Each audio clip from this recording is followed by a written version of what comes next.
Welcome to my channel easy learning accounts. आज की इस वीडियो में हम न्यू चैप्टर स्टार्ट करेंगे जो कि हमारी third book analysis of financial statement का सबसे लास्ट चैप्टर है और जिसका नाम है cash flow statement. Cash flow statement बहुत ही इंपॉर्टेंट चैप्टर है क्योंकि इस चैप्टर में से 6 to 7 मार्क्स का क्वेश्चन मिनिमम एक हमें पार्ट बी 20 मार्क्स में नजर जरूर आता है।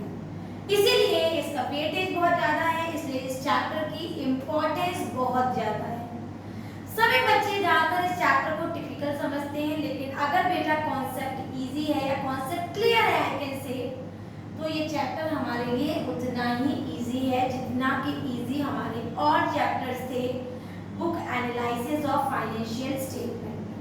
तो धीरे धीरे शुरू करेंगे चैप्टर कैश फ्लो स्टेटमेंट। सबसे पहले आज की वीडियो में हम इसका थ्योरेटिकल पोर्शन कंप्लीट करेंगे, जिसमें हम देखेंगे मीनिंग क्या है इसका, ऑब्जेक्टिव्स क्या है, लिमिटेशंस क्या है और क्या क्या एक्टिविटीज होती है हमारी कैश फ्लो स्टेटमेंट के अंदर। तो कैश फ्लो स्टेटमेंट क्या है बेटा? ये एक ऐसा स्टेटमेंट है जो कैश के फ्लो को बताता है, चाहे वो फ्लो इनफ्लो हो मतलब कैश के आने का हो, चाहे आउटफ्लो हो मतलब कैश के जाने का हो। आप खुद ही देखिए आपके पास से कैश कब जाता है। आपके पास से कैश तभी जाता होगा जब आप कोई चीज खरीदते हैं, और आपके पास कैश कब आता होगा जब आप कोई चीज बेचते हैं।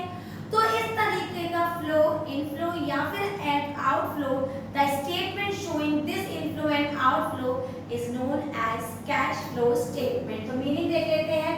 The statement showing the flow of cash is known as cash flow statement, that is inflow and outflow of cash and cash equivalent। तो बच्चों आपको कैश तो समझ में आ रहा होगा कि कैश का मतलब यहाँ पर कैश इन हैंड या फिर कैशियर बैंक से है, लेकिन कैश एंड कैश इक्विवेलेंट क्या है? तो cash and cash equivalent include cash in hand, cashier bank, marketable security मतलब शॉर्ट टर्म इन्वेस्टमेंट, या फिर मैं कह सकती हूँ ड्राफ्ट, या फिर मैं कह सकती हूँ चेक।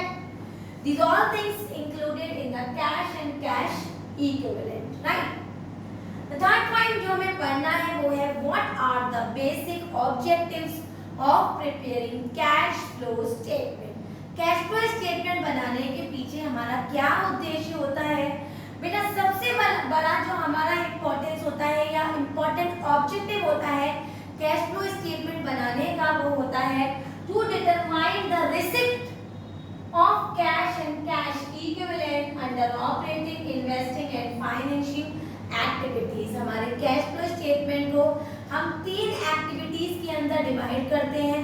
पहली होती है ऑपरेटिंग, दूसरी होती है हमारी investing and the third one is financing, जिसको हम अगला आगे डिटेल में पढ़ेंगे। तो उसमें क्या रिसिप्ट हुई है उन सबको डिटरमाइन करता है। दूसरा to determine the payments of cash and cash equivalent under operating, investing and financing activities. इन्हीं तीनों एक्टिविटीज में हमारे पेमेंट्स क्या होते हैं उसको भी डिटरमाइन करता है और इनका नेट फ्लो भी बताता है।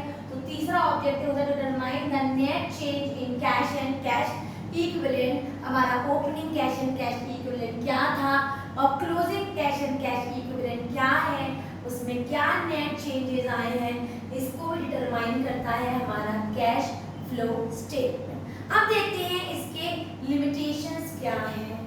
मैंने कुछ एडवांटेजेस, मेरिट्स या फिर importance of cash flow statement लिखे हुए हैं और साथ में कुछ लिमिटेशंस, डीमेरिट्स एंड डिसएडवांटेजेस लिखे हुए हैं कैश फ्लो को। उसको एक बार रीड ऑफ कर लेते हैं। तो पहला पॉइंट है हमारा it facilitates in determining the cash flow. Cash का इनफ्लो क्या है, आउटफ्लो क्या है, उसको इजीली डिटरमाइन करने में कैश फ्लो स्टेटमेंट हमारी हेल्प करता है।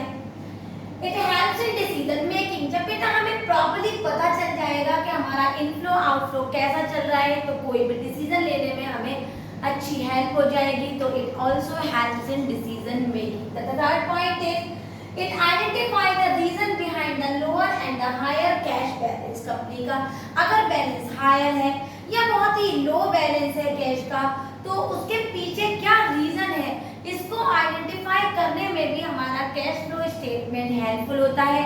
और फोर्थ है, it facilitates planning, further planning करने में, कैश का अरेंजमेंट करने में। कुछ लोअर अगर कैश हो रहा है तो उसको अपग्रेड कैसे करें, बहुत हाई जा रहा है तो उसको कैसे हम नॉर्मल लेकर आए, इन सब चीजों की प्लानिंग करने में भी फैसिलिटी प्रोवाइड करता है।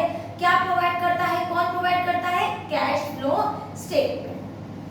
इन एडवांटेजेस के साथ साथ कुछ डिसएडवांटेज भी होती है हमारे कैश फ्लो की, और वो होती है बेटा हिस्टोरिकल इन नेचर। एज हमने जितने भी चीजें पढ़ी, चाहे वो पार्टनरशिप हो, चाहे वो 11th की अकाउंटेंसी हो, चाहे इधर कंपनी अकाउंटेंसी हो, सभी में हमने ये देखा कि कहीं ना कहीं हमारे प्रीवियस डेटा पे डिपेंड होती है accountancy. That means in cash flow statement also one of the demerit is historical in nature, that is based on previous information. Next is window dressing, counter manipulation of data is also one of the disadvantage of cash flow statement. The third one, ignores quality, accountancy हमेशा quality को ignore करती है।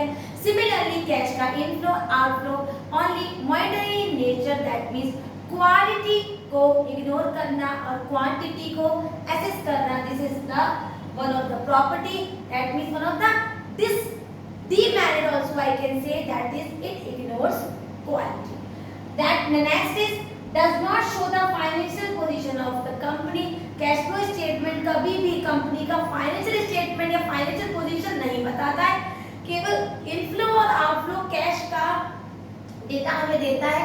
इसलिए ये एक balance sheet का substitute कभी नहीं है कि अगर हम सोचे कि बैलेंस शीट की जगह पर कैश फ्लो स्टेटमेंट हमें कंपनी की फाइनेंशियल पोजीशन बताएगा, तो ऐसा कभी भी नहीं होता है। तो these are the advantages and limitations of cash flow statement. एक बात हमेशा याद रखना, आगे के पॉइंट थ्योरी तो बेटा इतनी ही है कैश फ्लो में। अब हम सीधे पहुंचेंगे अपने न्यूमेरिकल पोर्शन में।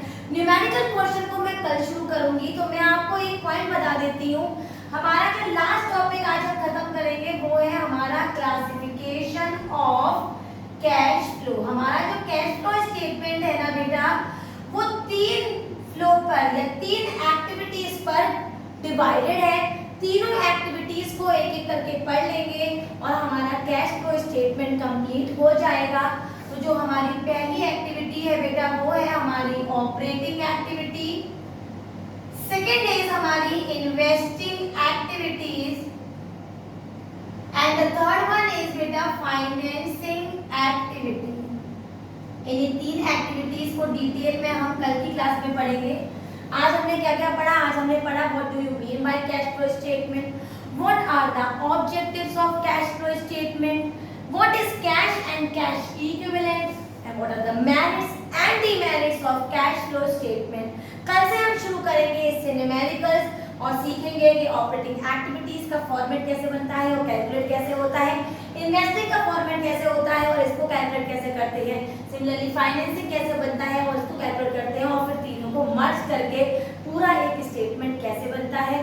अगर आज की video theoretical portion cash flow का आपको अच्छे से समझ में आ गया हो, वीडियो समझ में आई हो, अच्छे से क्लियर हुई हो, तो मेरी वीडियो को लाइक करें, शेयर करें और मेरे चैनल को सब्सक्राइब जरूर करें।